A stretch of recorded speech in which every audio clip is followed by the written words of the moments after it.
Welcome to కీటాక్స్. ఏపీలో రాజకీయ పరిస్థితి మీద, టీడీపీ ఎమ్మెల్యేలు ఫేస్ చేస్తున్న సిచ్యువేషన్ మీద ఆ పార్టీ సీనియర్ నాయకుడు, గుంటూరు జిల్లాలో చక్రం తిప్పుతున్న వ్యక్తి చెప్పిన మాట వింటే ఆశ్చర్యం అనిపించింది. అవునా, టీడీపీలో అలాంటి పరిస్థితి ఉందా? ఏపీ రాజకీయంలో ఇలా జరుగుతుందా అని ఎవరికైనా ఖచ్చితంగా అనిపిస్తుంది. ఇంతకీ ఆ లీడర్ ఎవరో, ఏం చెప్పాడో డీటెయిల్డ్గా చూద్దాం. This is key talks for you.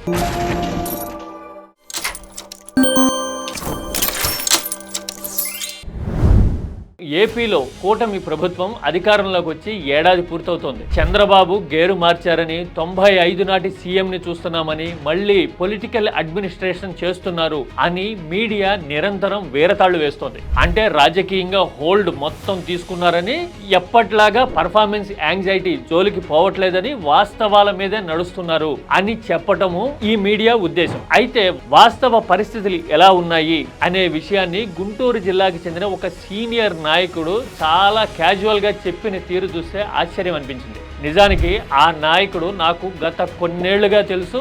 వాస్తవాలని అర్థం చేసుకోవడము, రాజకీయాల్లో కన్సాలిడేట్ కావడం ఎలా అనే విషయంలో నింపాదిగా ఉండటము ఆ లీడర్ నైజం అనేది చాలా మంది ఒప్పుకునే విషయం. 2019-24 మధ్య వైసీపీ హయాంలో అనేక కేసులు, ఆరోపణలు ఎదుర్కోవడము, అలాగే టీడీపీని బలోపేతం చేయడానికి జిల్లా వ్యాప్తంగా ఇప్పుడు కరెంట్ ఎమ్మెల్యేలుగా ఉన్న వాళ్ళలో ఒకళ్ళిద్దరిని మళ్ళీ తిరిగి పార్టీలోకి తీసుకురావడంలోనూ ఆయన ఇన్స్ట్రుమెంటల్ గా వ్యవహరించారు. ఈ బ్యాక్గ్రౌండ్ చూసిన తర్వాత అసంతృప్తితోనో లేదంటే కనుక డిటాచ్మెంట్ తోనో ఆయన ఇలా మాట్లాడారు అనుకోవడానికి లేదు. ఎందుకంటే ఆ పార్టీకి ఆయన ట్రస్టెడ్ సోల్జర్ అని అనుకోవాలి. ఇంతకీ ఆయన చెప్పిన మాట ఏంటి అంటే, మా పార్టీ ఎమ్మెల్యేలమే మేము మా నాయకుడిని కలవడానికి ఏడాదిగా ఎదురు చూస్తున్నాము, మాకు ఇప్పటి వరకు టైం కూడా ఇవ్వలేదు అంటే నువ్వు నమ్ముతావా అనే మాట చాలా క్యాజువల్ గా వచ్చింది. అవునా, అలా ఎందుకుంటుంది? గట్టిగా దొక్కితే అరగంట దూరంలో ఉంటారు మీరు, మీకు ఇలాంటి పరిస్థితి ఎందుకుంది అంటే, ఇది నా గురించి కాదు, మొత్తం రాష్ట్రం అంతా ఇదే సిచ్యువేషన్ ఉంది, కావాలంటే నువ్వు వెరిఫై చేసుకో అంటూ కొన్ని పేర్లు చెప్పడమే కాదు, రాజకీయ పరిస్థితిని సింపుల్ గా నోటి లెక్కను తేల్చేశాడు ఆయన. అదేంటంటే, మొత్తం కూటమిలో 135 మంది టీడీపీ ఎమ్మెల్యేలు ఉంటే అందులో ఒక 20 మంది కేబినెట్ లో ఉన్నారనుకుందాం. ఇక 115 మంది ఉంటారు. జిల్లా పర్యటనలోనో లేదంటే కనుక రివ్యూల్లోనో మాట్లాడే అవకాశం వచ్చిన వాళ్ళు ఈ 115 మందిలో ఒక 20 మంది ఉంటారు హార్డ్లీ అని చెప్పాడు. అంటే రిమైనింగ్ 95 మందికి ఇప్పటి వరకు 1-to-1 నాయకుడితో మాట్లాడే అవకాశం కూడా రాలేదు అని ఆయన చెప్తున్నప్పుడు చాలా నిశ్చలంగా, ఎలాంటి టెంప్టేషన్ లేకుండా ఆ గొంతు వినపడింది.